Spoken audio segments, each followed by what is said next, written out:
Welcome to the Reality Revolution. I'm your host, Brian Scott. Today I wanted to talk personally about a major lesson that I went through as I developed this channel and wrote my book that I think you should become aware of. It's a lesson that you can take to heart. I've looked back over my life, and much of the beginning of my life was spent extremely concerned about what other people think. If somebody made fun of me in class, I would carry that all day long. For years, I did not want to write my book because I was so concerned about what people would think. We all have this experience when we're young.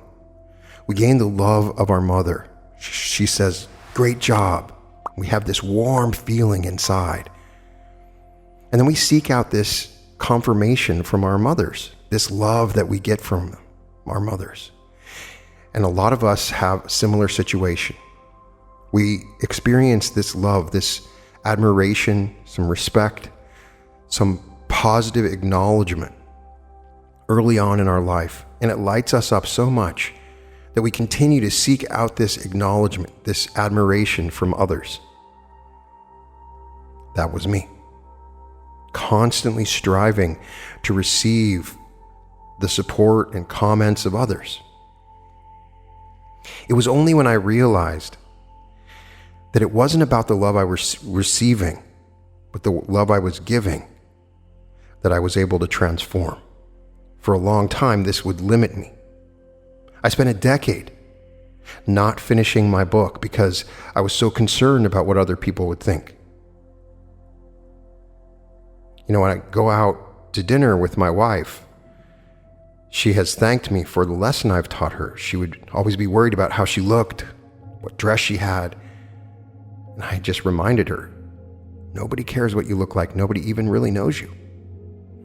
How often do you go out in public thinking that everybody is looking at you, striving like a peacock for admiration of your new shoes, your new clothes? The tiniest element that you wear, you think, they're going to notice that. They're going to notice these earrings I have on. That is not how it works. The whole world is striving for love. Love in the most basic way. If you go to the mall right now and just walk around and compliment 10 people, you will have done one of the most incredible services. These compliments, they last forever.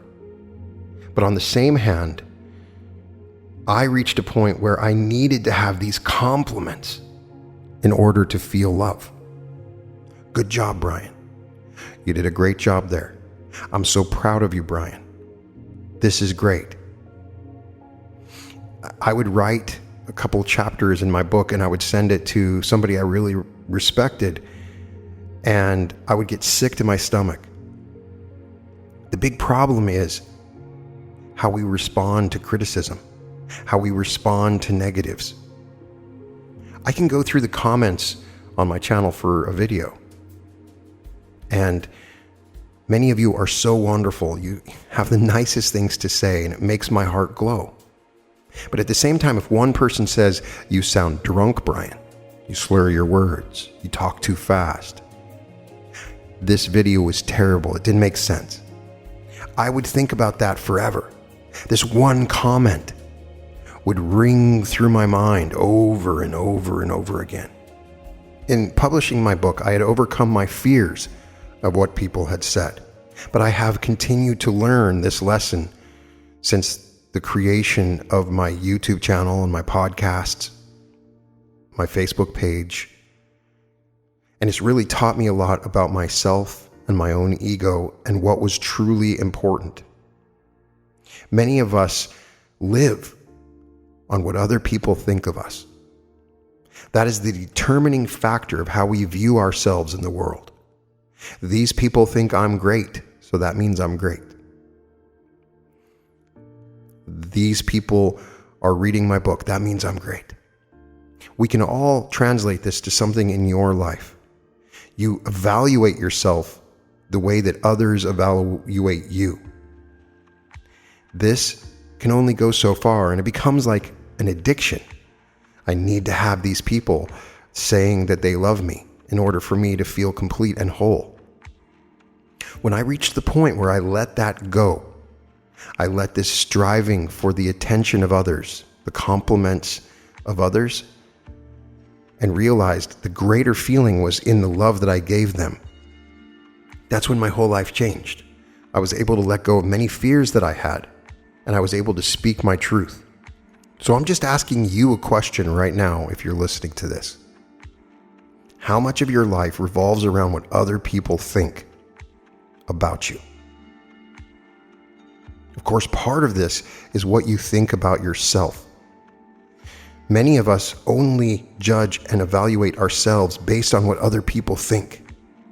And if that's the case, it's never going to be right. It's never going to be correct. We cannot live on the evaluations of what other people think of us. For instance, I have a story I find similar to a story that Kyle Cease had when I read his book. At the beginning of the channel, I had some people that I went to high school with that emailed me and said, "Oh, you're trying to start a cult, aren't you?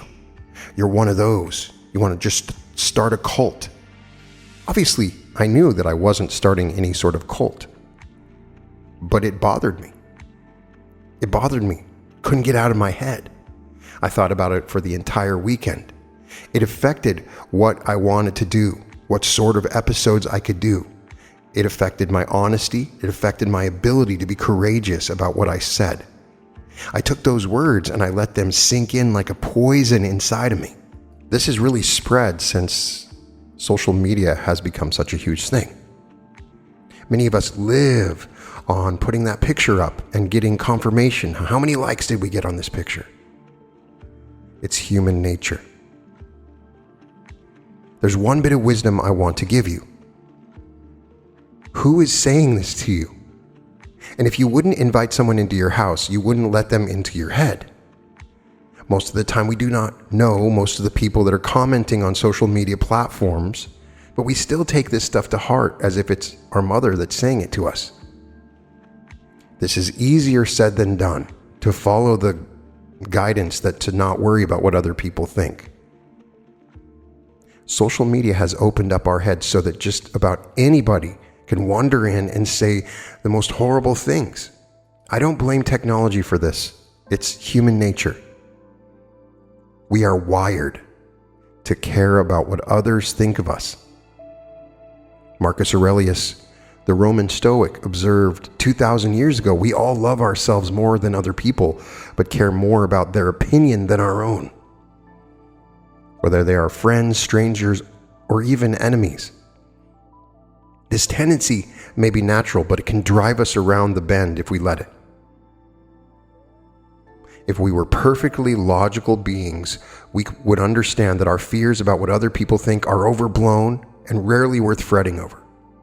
But many of us have been indulging this bad habit for as long as we can remember. So we need to take deliberate steps to change the ways that we think. And it is a lesson in love. The feeling that you're getting, that you strive for, is a feeling of love. When somebody says something wonderful to you, or somebody puts a like on that picture that you put on Facebook, it's a feeling of love going into your heart, being sent to you. You can feel it. Paying attention to the opinions of others is understandable, and to a certain extent, it's rational. The philosopher Richard Foley argues in his book, Intellectual Trust in Oneself and Others, you trust your own opinions. Your opinions are saturated with and shaped by those of others who are similar to you. Therefore, you trust their opinions as well, whether you want to or not. So if somebody at your work says, Money Heist is really great on Netflix, your opinion of the show will probably rise. Other people's influence on your opinions about the world pales in comparison to their influence on your opinion of yourself. Evolution neatly explains why. For virtually all of human history, human survival depended on membership in close-knit clans and tribes. Before the modern structures of civilization such as police and supermarkets, being cast out from your group meant certain death from cold, starvation, or predators. So this is wired into our brain and the way it evolved. This can easily explain why our sense of well-being includes others' approbation, as well as why the human brain has evolved to activate the same neural substrates when we experience physical pain and when we face social rejection. They're the same. You feel pain or you're being rejected. It is a painful element within your mind. Unfortunately, the instinct to want the approval of others is woefully maladapted to our modern life. Where once you would have justifiably felt the terror of being expelled onto the frozen tundra, today you might suffer acute anxiety that strangers online will cancel you for an ill-considered remark, or passerby will snap a photo of a poor outfit choice and mock you on Instagram. In the worst cases, anxiety about the approval of others can blow up into a debilitating fear, a diagnosable psychological condition called allodoxophobia. I believe that I had this for a little while, and that's why I'm speaking about it. Even if it doesn't become a mental illness, worrying about the opinions of others can lower your basic competence in ordinary tasks such as making a decision. Are you making a decision based on what other people will think?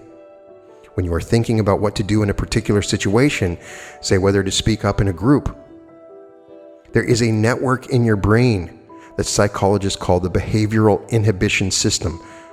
It is naturally activated, which allows you to assess the situation and decide how to act.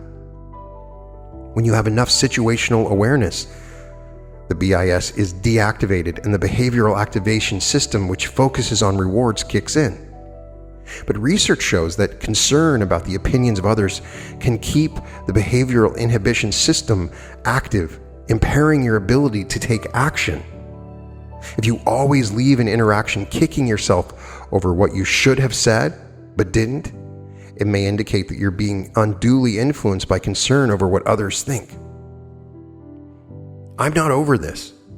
I had a recent interview on a podcast and I just kept on kicking myself about some of the stuff I said and how boring it was, just being overly critical about what they probably thought of me. One reason we fear others' opinion is because negative assessments can lead to shame, which is the feeling of being deemed worthless or incompetent, dishonorable or immoral, and thus given weight we place on others' opinions, feeling this way about ourselves. Oftentimes it's a fear of this feeling that changes the way we act.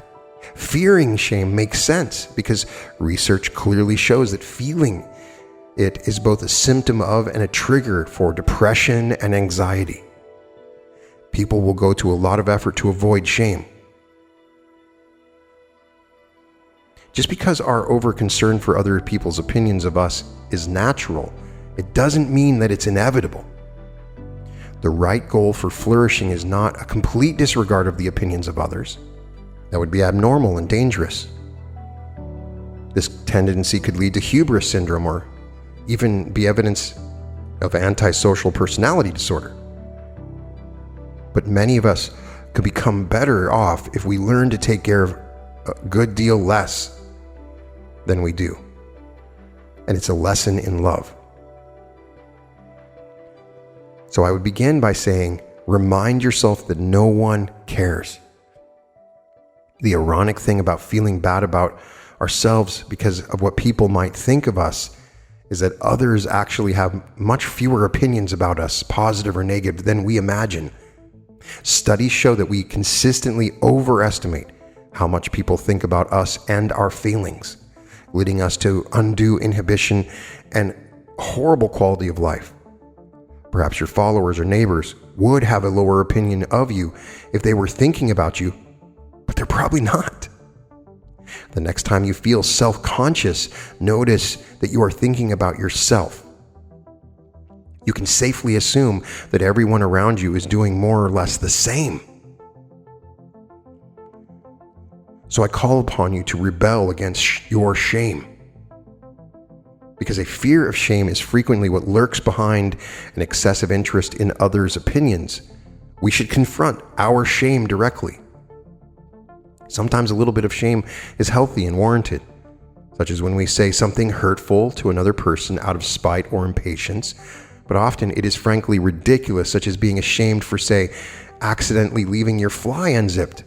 Many years ago when I was in college, I was in a class and I had bought a shirt and I had the price sticker on the back of my shirt and didn't know it. So I put on the shirt and went to school and I sat there the whole time, and somebody politely said something at the end, but there was a good chance a lot of people didn't notice. And I oddly felt liberated. I didn't want to do it again, obviously, but the fear of it might happening if I accidentally did something like that had already gone. After this incident, I could imagine something worse happening, and as a result, I relaxed and had a better class because I had already gone to that low point and it wasn't really as bad as I thought. So ask yourself, what am I hiding that I'm a little embarrassed about? Resolve not to hide it anymore and decimate the useless shame that's holding you back. The next step is to stop judging others. As Jesus taught, judge not, lest ye be judged. Whoever judges others digs a pit for themselves, the Buddha said. Maybe you think you'll face God's punishment or karmic justice for holding harsh opinions of others, but these lessons are just as important while we're on earth. To judge others is to acknowledge a belief that people can, in fact, legitimately judge one another. Thus, it is an implicit acceptance of others' judgments of you. We live within a mirror world. To change the reflection, you have to change yourself. If you're worried about people judging you, you must stop judging them. The way to free yourself from this is to stop judging others.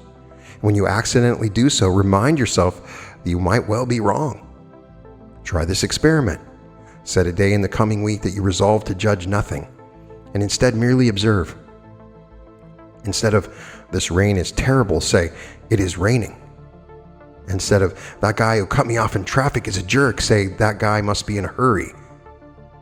It will be difficult, but strangely refreshing. You will have relieved yourself of the burden of constant judging and thus be less worried about getting judged. In the Tao Te Ching, check out my episode where we read that wonderful book. Lao Tzu wrote, "Care about people's approval and you will be their prisoner." He no doubt intended it as a dire warning. But as years have passed, I've come to interpret it as more of a promise and an opportunity. I've learned that the prison of others' approval is actually one built by me, maintained by me, and guarded by me. Disregard what others think, and the prison door will swing open. A lot of this obsession about what others think of you is built within the ego mind that you find yourself in. So the key is to do the opposite of judging negatives on other people. Start to find the love and express love to other people. Make this a habit. When you see other people, when normally you would naturally criticize them, that person is overweight. You might say that person has a big forehead, or that one is overweight. That person is way short. If that is your natural instinct when you're walking through the store or anywhere that you go, start immediately complimenting them. Look for what's good about them. And that is a loving thing to do. See what is wonderful about them. This little change in the way I thought changed everything for me. Once I started trying to express love and see love in the things around me, I didn't really even think about what other people's thought of me. I did not live for another compliment, or I did not even concern myself what other people were saying about me.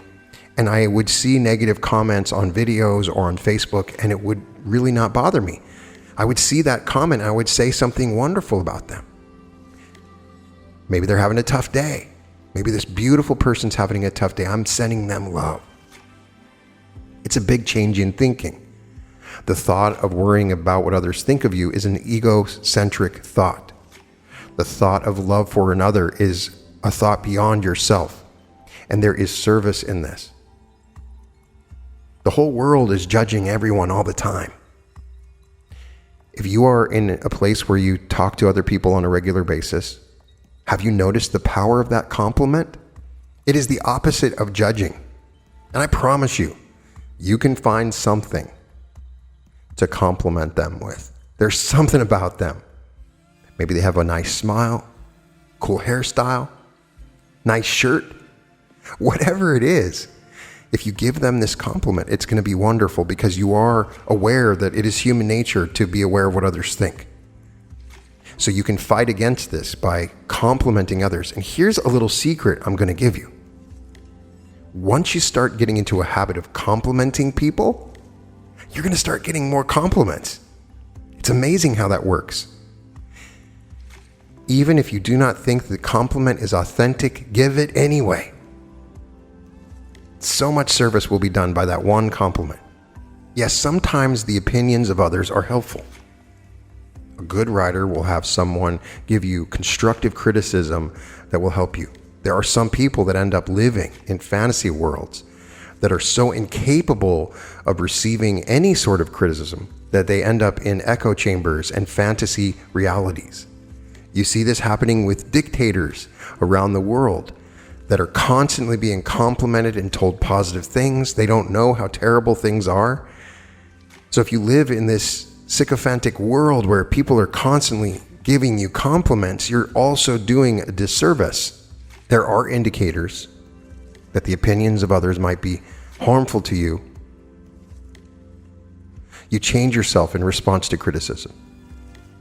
You let other people make decisions for you. You don't really set or maintain boundaries because you're worried about what other people think. You're a perfectionist. Do you hold your tongue if your opinion differs from everyone else's because you're worried about what people will think about it? Do you only find peace of mind based on the approval from others? Are you constantly apologizing even when you did nothing wrong? Are you one of those people that rarely says no? You must expect and accept that people will have opinions of you. So what? There's no use in trying to avoid any and all judgment. It's impossible. For better or worse, assessing other people is a natural part of social interactions. So just prepare yourself ahead of time for people to have their opinions. It doesn't matter. A simple mental reminder that others will have perceptions of you, even some that may be inaccurate, can help you to let incoming critiques roll off your back.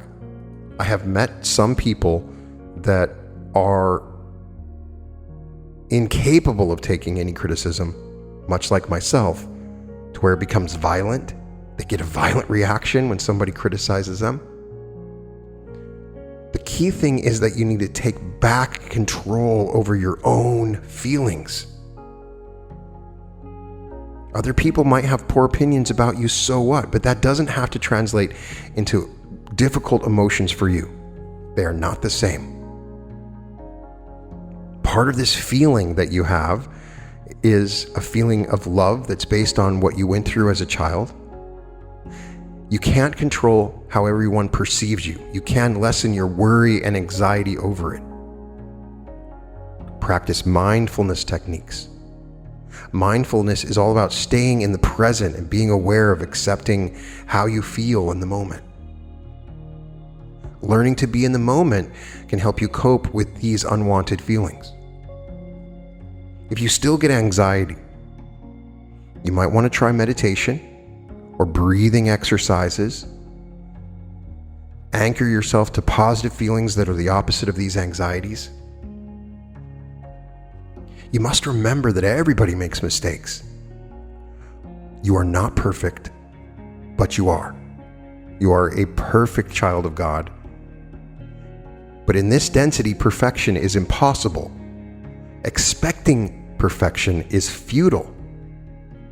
And more important, judgment for failing to attain perfection is not productive, it's unfair, and it's completely unhelpful. Keep in mind that anyone who thinks badly of you for making some small slip up has made mistakes themselves. I promise, I guarantee. Plus, making mistakes at work or in relationships can be an important part of your own growth. You learn from these opportunities.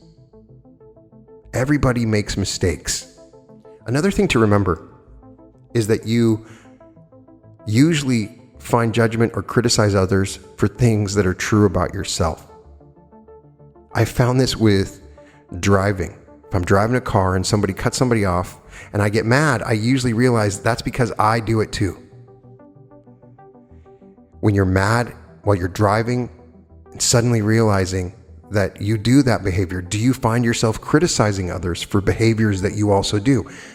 At first, this may sound impossible, but if you take a moment and really evaluate the times that you're critical of others, you'll find that it's often something that is part of yourself, and it's a way of deflecting this part of yourself that you're learning about.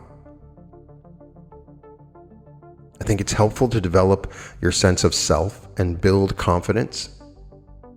Practicing self-reflection can be a powerful tool. Take time to ask yourself difficult questions. Who am I? What do I care about? What do I enjoy? Develop a value system. It's important to providing a strong foundation to live your life on.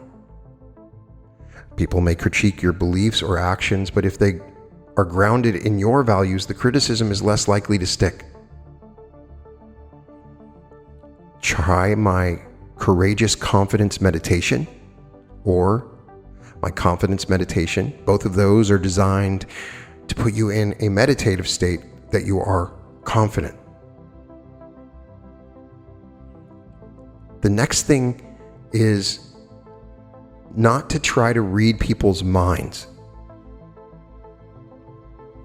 Research suggests that people have some idea of how they are perceived by others, but they have major blind spots.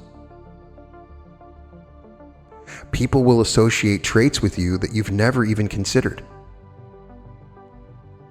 Researchers have found the most well-adjusted and emotionally stable people have the least amount of insight into what people think of them. You may be thinking that you know what somebody is thinking about you, but just assume that you can't read their mind. You don't know what's going on in their mind, even if it's a facial expression they make. I've had friends that have said, I saw the facial expression of this girl and I could tell that she didn't like me. She never said anything. You can't read their mind, so don't get caught up in that. If someone criticizes you, consider the source. Of course, caring about what other people think of you is natural, but some people's opinions are much more important than others and should be treated as such. A family member saying that your behavior negatively affects them, or a boss expressing concern with your work, can be helpful. A random stranger on Facebook complaining that you don't smile enough is not. You are usually your own worst critic.